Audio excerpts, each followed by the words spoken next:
அவர்களின் நிம்மதிக்கு இடையூறு விளைவிப்பதுதான் உங்க வேலை. ஏஞ்சலிலிருந்து ஐயோ என்ன மக்களே, இந்த டாஸ்க்ல ஏதாவது ஸ்டோரி மாதிரி போய் ஒரு டாஸ்க் நடத்துவாங்க அப்படின்னு பாத்தீங்கன்னா மறுபடியும் வன்மத்தை கொட்டுங்க அப்படிங்கிற மாதிரி தான் டாஸ்க் இருக்கு. அதாங்க இந்த ஏஞ்சல்ஸ் விசஸ் டெவில் இருக்குல்ல, அதுல ஏதாவது ஸ்டோரி அதுக்குள்ள சின்ன சின்ன டாஸ்க் கொடுத்து அவங்கள கூண்டுக்குள்ள அடைக்கிறது அந்த மாதிரி ஏதாவது கொடுப்பாங்க. ஏன்னா சீசன் 6ல வந்து அந்த மாதிரி ஒரு பயங்கரமான டாஸ்க் இருந்தது. ஆனா இவங்க பண்றத பார்த்தோம்னா பெரிய அளவு டாஸ்க் எல்லாம் இருக்காது. இவங்களே வன்மத்தை கொட்டுங்க, சக்களத்தி சண்டை போடுங்க, அடுத்தவங்கள கொடுமைப்படுத்துங்க, அதை பார்த்து நாங்க என்ஜாய் பண்றோம் அப்படிங்கிற மாதிரி தான் இருக்கு. ஏன் அப்படின்னு பாத்தீங்கன்னா இந்த ஏஞ்சல்ஸ்ல இருந்து அவங்கள வெளியில கொண்டு வர்றதுக்கு டெவில்ஸுக்கு 5 விதமான டாஸ்க் கொடுத்திருக்காங்க. என்ன அப்படின்னு பாத்தீங்கன்னா ஏஞ்சல்ஸோட அமைதியை நிலைக்குலைய வைப்பதும், அவங்களோட நிம்மதிக்கு இடையூறா இருக்கிறதும், பொறுமை இழந்தாலோ இல்ல கோபத்துக்கு ஆளானாலோ இல்ல அழுதாலோ ஏஞ்சல்ல இருந்து அவங்க வெளியே வந்ததா அர்த்தம். அது இல்லாம ஏஞ்சல்ஸ்க்கு 3 ஹார்ட், அதாவது ஒரு பேட்ச் மாதிரி கொடுத்திருக்காங்க. அப்படி இவங்க சொன்ன மாதிரி பொறுமை இழந்தாலோ இல்ல அழுகை வெளிப்படுத்தினாலோ இல்ல கோவத்தை வெளிப்படுத்தினாலோ இந்த மாதிரி பண்ணா அதுல இருந்து ஒரு பேட்சை வந்து டெவில்ஸ் வந்து பிடிங்கிருவாங்க.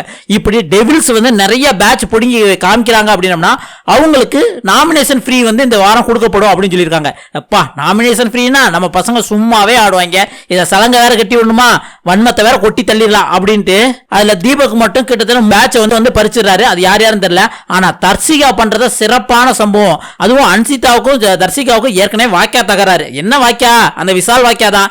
ஏன்னா 2 வாரத்துக்கு முன்னாடி விஷால் மேல வந்து பொசசிவ்னஸ் வந்து தர்சிகா அதிகம் வச்சிருக்காங்களா இல்ல வந்து அன்சிதா அதிகமா வச்சிருக்காங்களா அப்படின்னு ஏற்கனவே ஒரு சக்களத்தி சண்டை இருந்தது.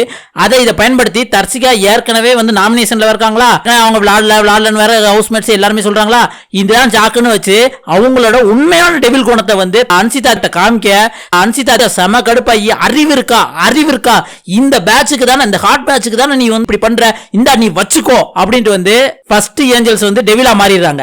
அடுத்த இன்னொரு பக்கம் ஜெஃப்ரிக்கு ஏற்கனவே ஒரு கட்ட பஞ்சாயத்து தகராறு இருக்கு. அதான் அந்த சிட்டப்ஸ் உக்கி போடுறது 100 உக்கி போட்டதுனால அது வீக்கெண்ட் விஜய் சேதுபதி பயங்கரமா அதை பேசினார்ல, இப்ப கூட அதைத்தான் பண்ணிக்கிட்டு இருக்காப்ல. 95 அப்படின்னு ஏதோ எண்ணிக்கிட்டு இருக்காப்ல.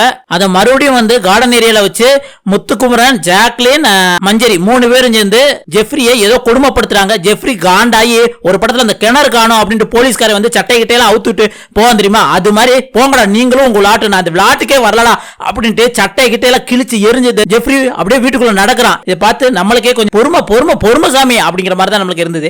ஆக மொத்தம் என்ன தெரியுமா, மறுபடியும் வன்மத்தை கொட்டுங்க அப்படிங்கிற மாதிரி தான் நம்மளுக்கு தோணுது. இதுல நீங்க என்ன நினைக்கிறீங்க? இந்த டாஸ்க் உண்மையிலே சூப்பரா இருக்குமா இல்ல வன்மத்தை மாத்தி கொட்டுவாங்களா? முக்கியமா தர்சிகாவும் அன்சிதாவும் என்ன நினைக்கிறீங்க அப்படிங்கறத மறக்காம கமெண்ட்ல சொல்லுங்க.